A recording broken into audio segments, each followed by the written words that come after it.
की तरफ से, खड़गे जी की तरफ से, सोनिया जी की तरफ से, अजय वर्मा और कांग्रेस की तरफ से हार्दिक शुभकामनाएं, बधाइयां। बहुत धन्यवाद सर, आपको भी। दूसरा मैं चाहता हूं, ये भारत दो चार नाम और रह गए हो तो ले लीजिए। का देश है, महात्मा गांधी का देश है, महात्मा गांधी का देश है। प्रोपोगंडिस्ट आ गए हैं भाजपा के पेट, मेरी समझ में नहीं आता है कि मैं ये बताना चाहता हूं सुचरिता जी कि भारत ये शांति का देश है। पहले ये तय करो कि वफादार कौन है, फिर वक्त बताएगा कि गद्दार कौन है। यहाँ गॉडसे की राजनीति नहीं चलती, यहाँ महात्मा गांधी की चलती है। कट्टा लिया और हत्या कर दो, भीड़ पुलिस इकट्ठी कर दो और अंग्रेजी की दमनकारी नीति जनरल सैंडर्स वाला लगा दो कि अंग्रेजों की दमनकारी नीति।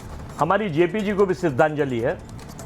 देखिए, लोकनायक, जननायक, भारत रत्न, किसी भी महापुरुष के लिए माल्यार्पण करना अगर ये गुनाह है तो ये गुनाह तो सभी पार्टियां करती हैं। तो भारतीय जनता पार्टी ये हिटलर की तरह डिक्टेटरशिप क्यों कर रहे हैं? ये क्यों जर्मन की तरह यहाँ जैसे वो वहाँ नाजीज करते थे, करने नहीं देते थे? और मुझे तो ये पता चला है कि ये सांप, बिच्छू, चुचुंदर, ततैये, नेवले, कीड़े ये भाजपा के पालतू हैं, इन्होंने पाल रखे हैं। ये कहीं भी भेज देते हैं। अब शिवम जी को शायद पता है ये बात, ये कहीं भी भेजते थे कि यहाँ काट के आओ, क्योंकि इनके पास सारे साधन हैं, इनके पास सारे सिस्टम है, इनके पास सारी संस्थाएं हैं, तो इन्होंने पाल रखे हैं, तो इन्होंने छोड़ रखे हैं वहाँ कि जाओ और काटो। तो अगर ये कटवाने के लिए पालतू लोग भी काटने भेजेंगे, सांप, बिच्छू, नेवले, ततैये और कीड़े, तो ये कहाँ का न्याय है? लोकतंत्र है, भारत में तानाशाही नहीं है। इसलिए मेरा सुझाव है नरेंद्र मोदी जी को और योगी जी को, चुनाव आते रहते, जाते रहते, हार जीत चलती रहती है, लेकिन आप किसी भी महापुरुष के लिए अगर रोकेंगे तो ये दमनकारी नीति, पहले गोरे अंग्रेज करते थे आजादी से पहले 1947 और 49 से पहले, अब ये काले अंग्रेज कर रहे हैं। आपने मेरे सवाल का जवाब नहीं दिया अजय जी। ये भारत ये जो सारा हंगामा हुआ है, ये जेपी के नाम पर हुआ है, जयप्रकाश नारायण के नाम पर हुआ है। और इसीलिए वो सवाल मैं अब अजीज खान साहब से पूछ लेती हूँ। अजीज साहब, बीजेपी आरोप लगा रही है कि जब एक दिशा निर्देश दे दिया गया कि उस निर्माणाधीन जगह पर नहीं जाना है, तो इतने लोगों को सड़क पर उतारकर सपा के कार्यकर्ता सड़क पर आ गए, इतना हंगामा करने की क्या जरूरत थी? और जेपी का आप बात करते हैं तो आप तो कांग्रेस पार्टी के साथ है, वही सवाल आपसे पूछ लेती हूँ। कांग्रेस ने जेपी को जेल में डाला, आप हाथ पकड़कर खड़े हैं उनका, तो कैसा जेपी का सम्मान भाई? देखिए सुचरिता जी, सबसे पहली बात तो इस बात को आप समझ लें कि हमारे इस प्रदेश के मुखिया माननीय योगी जी, इनकी खुद जिम्मेदारी थी कि वो माल्यार्पण करने जाते।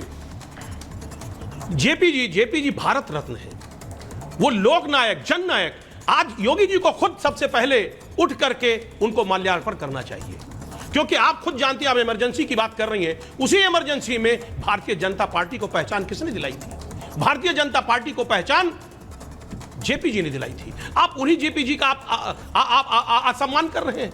शायद आपको पता होना चाहिए कि वो लोकनायक, जननायक, भारत रत्न रहे, लेकिन योगी जी वहां माला खुद पहनाने के बजाय जो दूसरे लोग भी माला पहनाना चाह रहे थे, माल्यार्पण करना चाह रहे थे, उनको भी किस तरह उन्होंने रोका। एक बात।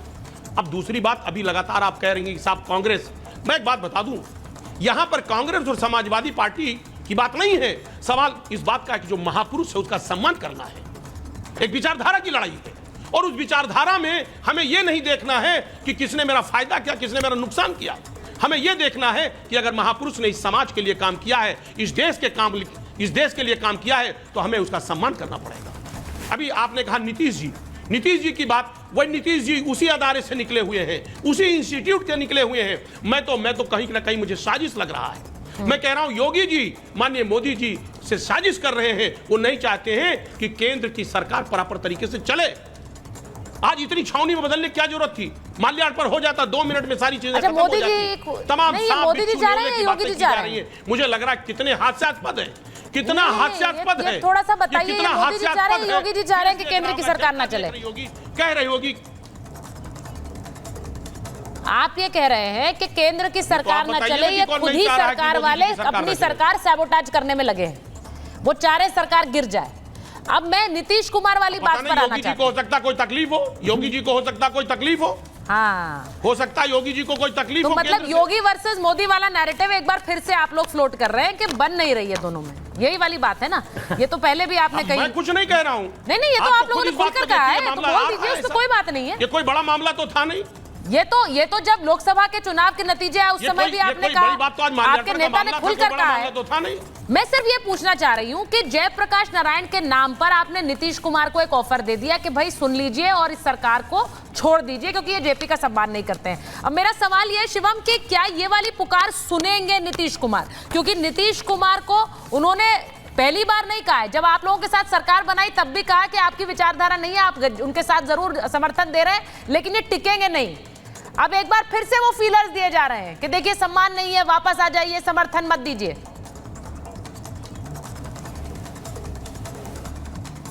देखिए, सबसे पहले मैं एक चीज कहना चाहता हूं सुचारिता जी, अजीज खान साहब ने खुद ही बोल दिया कि जयप्रकाश जी जो है भारत रत्न है। किसने दिया भारत रत्न? भारतीय जनता पार्टी की सरकार ने दिया 1999 में। आप तो डिफेंस मिनिस्टर भी रहे, सरकारों के साथ भी रहे, समर्थित सरकारों में मुख्यमंत्री भी बने, कभी भी मुलायम सिंह यादव जी इस बात को लेकर आगे नहीं बढ़े। क्यों नहीं बढ़े? हम उनको मानते हैं, हम उनका सम्मान करते हैं, हम उनको उनके विचारधारा को मानते हैं, तभी तो भारत रत्न की बात हुई, तभी दिया गया, इसीलिए दिया गया भाई। आप नहीं मानते थे, इसीलिए आज आपकी स्थिति ये है। दूसरी बात एक और, कांग्रेस वाले बात करेंगे ये सोरोस की फंडिंग पे पलने वाली पार्टी बात करेगी जयप्रकाश जी की, जिन्होंने अत्याचार किए उन पर, जो हालात उनके हुए जीवन के अंतिम समय में क्या स्थितियां रही, मैं नहीं बताना चाहता, मैं नहीं जानना चाहता किस तरीके से सदाकत आश्रम में उन्होंने आखिरी समय बिताया और बहुत सारी चीजें इस तरह की रही। मैं नहीं कहना चाहता कि किस तरीके से उनको जेल डाला गया, मैं नहीं कहना चाहता कि किस तरीके से 1948 में उन्होंने जो है ये कहा नेहरू को कि गांधी की जो विचारधारा है उससे अलग कांग्रेस पार्टी चल रही है, इस वजह से वो विरोध में रहे। किस तरीके से वो नेहरू के तो विरोध में रहे लेकिन इसके बावजूद वो इंदिरा जी की सरकार के विरोध में भी रहे, उसके भ्रष्टाचार के विरोध में भी रहे, उसके परिवारवाद के विरोध में भी रहे, उसके खिलाफ आंदोलन भी खड़ा किया, उसके खिलाफ फिर जो है उसकी सरकार भी गिरा दी। सरकार गिराने के बाद जब मुलायम सिंह यादव जी, लालू प्रसाद यादव जी, तमाम इस तरह के नेता निकले, क्या ये जेपी की विचारधारा है? इन्होंने कहा जेपी की विचारधारा, उनका पहला सिद्धांत है जेपी की विचारधारा का कि परिवारवाद नहीं होना चाहिए। इन्होंने कल 6 टिकट अनाउंस करी है, मैं 10 सेकंड दीजिएगा, मुझे पढ़ देता हूं। करहल में भतीजे तेज प्रताप यादव को इन्होंने टिकट दे दिया, अखिलेश यादव जी ने, परिवारवाद। उधर से वो मुलायम सिंह यादव, लालू प्रसाद यादव जी के दामाद भी हैं। सीसमाओं से इरफान सोलंकी की धर्म पत्नी को टिकट दे दिया इन्होंने। इसके अलावा मंजुआ से ज्योति बिम को दे दिया, पूर्व सांसद थे, उन्हीं की पत्नी को। कटेरी से इन्होंने लालजी वर्मा जी की वाइफ को टिकट दे दिया। अरे पूरा तो परिवारवाद है, ये जेपी की विचारधारा नहीं है भाई। जेपी की विचारधारा घोटाला करना नहीं थी, जो जेपी की विचारधारा परिवारवाद को बढ़ावा देना नहीं थी। सामाजिक न्याय ये नहीं होता कि उत्तर प्रदेश में जो है 5 यादवों को टिकट मिले, पांचों के पांचों एक ही परिवार के हो जाए। उपचुनाव में भी अभी ऐलान किया है, उपचुनाव में भी, और यही बात वो कह रहे हैं, शिवम त्यागी कह रहे हैं। अजय जी, आप आज 6 में से 5 परिवार के टिकटों को दे दिया। डॉक्टर खान आपके पास आ रही हूं, लेकिन पहले मैं अजय जी जरा बताइए, जो परिवारवाद को बढ़ावा देंगे वो जेपी की विरासत को कैसे क्लेम कर सकते हैं? वो जेपी पर कैसे दावा ठोक सकते हैं? जेपी सिर्फ आपके थोड़े ही है, मैं उसी पर जा रहा हूं, नहीं है, पर इनके थोड़े ही है सिर्फ समाजवादी पार्टी के। ये बीजेपी वाले जब मुद्दों से भटक जाते हैं, चंदा लो धंधा लेने पार्टी वाली पार्टी अगर भ्रष्टाचार की बात ना करे, पूरे देश को पता है कि सुप्रीम कोर्ट ने शपथ मारा है, चंदे पे पलने वाले लोग प्रॉब्लम क्या है?